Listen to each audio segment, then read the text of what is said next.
The Earth Stories exhibit actually started before we had the theme of Earth Stories.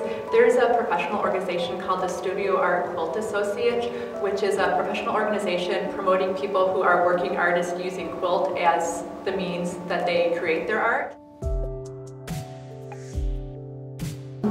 There are a variety of things. One is I would just like them to start by considering the quilt as the multiple things. It's an art piece, it's a piece that can convey a social conscious or tell a story about a subject and about the person who made it. Another takeaway is that the content of the Earth Stories exhibit is a really neat combination for this museum because we're a museum of science and culture, and those two things are brought together, I think, really beautifully in this exhibit because we have the culture, the quilt, all of our quilt-related work, but so many of these subjects have a scientific connection, so it's a great mix of content for the museum, so that's another nice takeaway.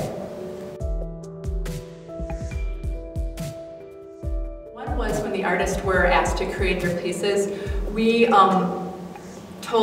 looked at the dimensions of this gallery since it's the first site for the exhibit, and we figured that for the number of artists we wanted to have, which was around 24, 25 artists, each artist could work with 72 square inches of space. So that was one thing that came into the design, and actually the artists had to work with that when they were creating their pieces, which for some of the artists was part of their challenge, was they had to define. They couldn't just create and see what emerged. They had to actually work with it in the 72-inch box that we gave them. So that was part of the design that helped us to figure out how many pieces we could put on the wall, placement-wise.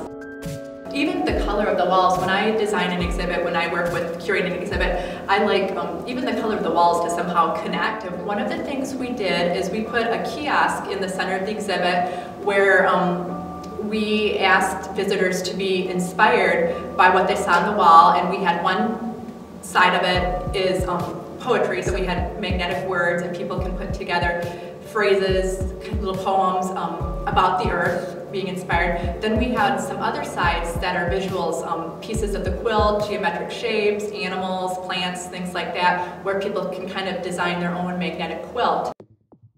The journals that the artists created are also an interactive because people can page through those and see the thought process behind what the artist created. In some cases, the artists have included samples of materials, so that's actually, it's a hands-on element, because typically when you see things on the museum wall, it's very hands-on. You can't touch those, but with these journals, they are something that people can interact with and feel and touch to help connect them even further to the pieces in the exhibit.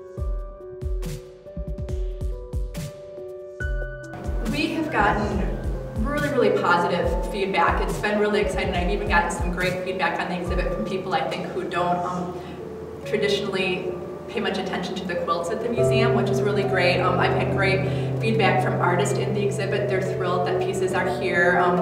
From people in the community, from people in the quilt world. It's really nice to have these art quilts in a university setting because we have such a broad audience that we can reach here. We have our community members and the quilt community, which is huge, but we also can connect to university students by having it here, and so that's another great piece of feedback we can get to. How can we work with faculty to use some